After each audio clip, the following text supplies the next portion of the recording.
नमस्कार दोस्तों, स्वागत है आप सभी का फिर से हमारी एक नई वीडियो में।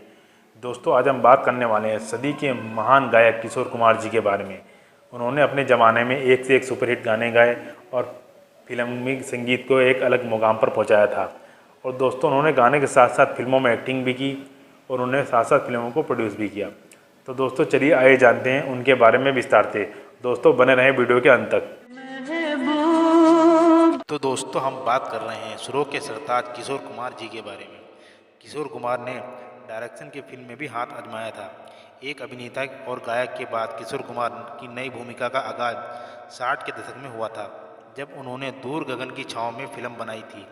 इस फिल्म की खास बात ये थी कि उनकी ये मूवी हॉलीवुड की एक फेमस मूवी से प्रेरित थी।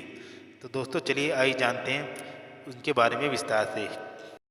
तो दोस्तों, किशोर कुमार जी ने 4 दशक के लंबे करियर में उन्होंने सिनेमा की हर फिल्म में अपना योगदान दिया। फिर चाहे माइक पकड़कर गीत गाना हो, या कैमरे के सामने एक्टिंग करनी हो, या कलम लेके गीत लिखना हो, या फिर बतौर निर्देशक उस फिल्म का निर्माण करना हो। गायक के बाद 60 के दशक में किशोर कुमार दा ने अपने कैमरे के पीछे आकर एक डायरेक्टर के तौर पर अपनी पहली फिल्म को दूर गगन की छाँव को बनाया। लेकिन क्या आपको जानकारी है कि उनकी ये मूवी हॉलीवुड की फिल्म से प्रेरित थी? दोस्तों, साल 1960 आते आते किशोर कुमार ने बतौर गायक हिंदी फिल्म इंडस्ट्री में अपने पैर जमा लिए थे। एक एक्टर के तौर पर भी अपना लोहा भी मनवा चुके थे। अब उनके जहन में कुछ और करने का ख्याल आया और उन्होंने निर्देशक के क्षेत्र में एंट्री मारने की सोची। सब कुछ सेट रहा और साल 1964 में किशोर कुमार की पहली फिल्म डायरेक्शन फिल्म दूर गगन की छाँव को बड़े पर्दे पर रिलीज किया गया।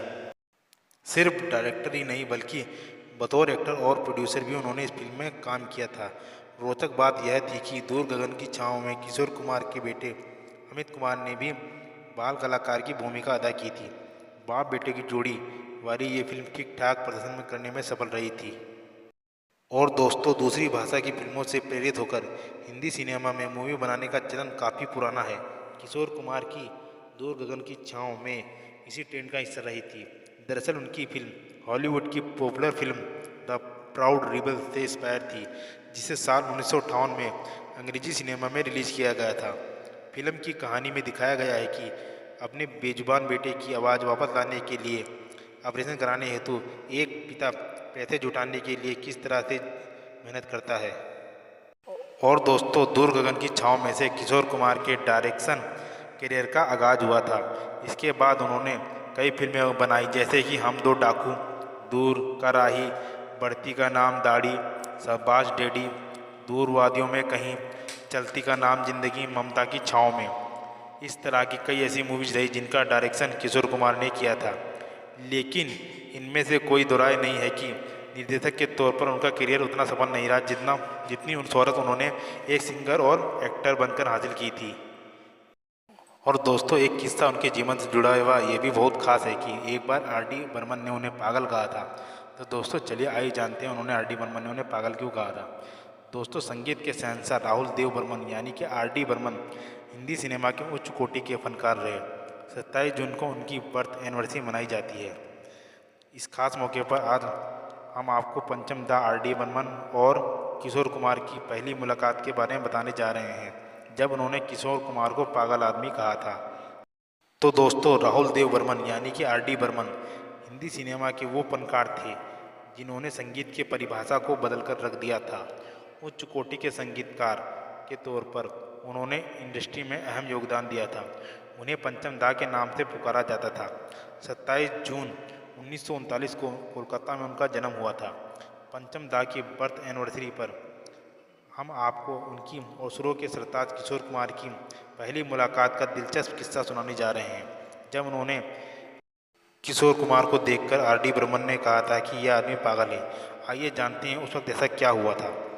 आर.डी. बर्मन और किशोर कुमार की जोड़ी ने मिलकर हिंदी सिनेमा में म्यूजिक स्तर को अलग लेवल पर ले जाकर खड़ा कर दिया था। जहां एक तरफ पंचम दा अपनी संगीत की धुन से गाने में चार चांद लगाते थे, तो दूसरी तरफ किशोर कुमार अपनी मधुर आवाज़ से उस गीत में जान फूंक देते थे। लेकिन इन दोनों लेजेंड की मुलाकात कैसे हुई, इसको लेकर एक दिलचस्प किस्सा मौजूद है। तो दोस्तों, TV reality show Indian Idol के मंच पर किशोर कुमार के बेटे अमित कुमार ने आर.डी. बर्मन संग अपने पिता की पहली मुलाकात को लेकर खुलकर बात की थी। अमित ने बताया कि पिताजी और पंचम दा के बीच करीब 10 सालों की उम्र का अंतर था। पापा उनसे बड़े थे। उस दौरान के बीच जब दोनों संघर्ष कर रहे थे तो आर.डी. बर्मन ने मेरे पिता को स्टूडियो में देखा। और दोस्तों, जब आर.डी. बर्मन ने किशोर कुमार को देखा तो वो शख्स दीवार पर बैठा हुआ था और उसके सामने कुछ 5-6 लोगों का समूह था। वह उन लोगों को तमाम गायकों की नकल करके दिखा रहे थे।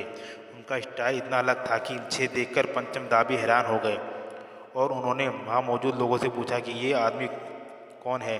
तो उन्होंने बताया कि ये अशोक कुमार के छोटे भाई हैं और यह बहुत टैलेंटेड हैं। देखो ना कैसे पागलों की तरह दूसरे गायकों की नकल उतार रहे हैं। अपनी बात को आगे जारी रखते हुए अमित कुमार ने कहा कि इसके बाद आर.डी. बर्मन बोले कि मुझे ऐसे पागल आदमी की तलाश थी। जब वहाँ पिताजी से मिले तो उन्होंने पंचम दा को तुरंत पहचान लिया और कहा कि तुम सचिन दा का बेटा है, तुम तबला अच्छा बजाते हो, देखना एक दिन मेरा भी दौर आएगा। और ये बात सुनकर पंचम दा को मन ही मन लगा कि ये पागल किस्म का आदमी मुझे हर हाल में चाहिए और इसके साथ काम करना मेरे लिए ज़रूरी है। इस तरह से किशोर कुमार के बेटे अमित ने आर.डी. बर्मन संग अपने पिता की पहली मुलाकात का मज़ेदार किस्सा सुनाया।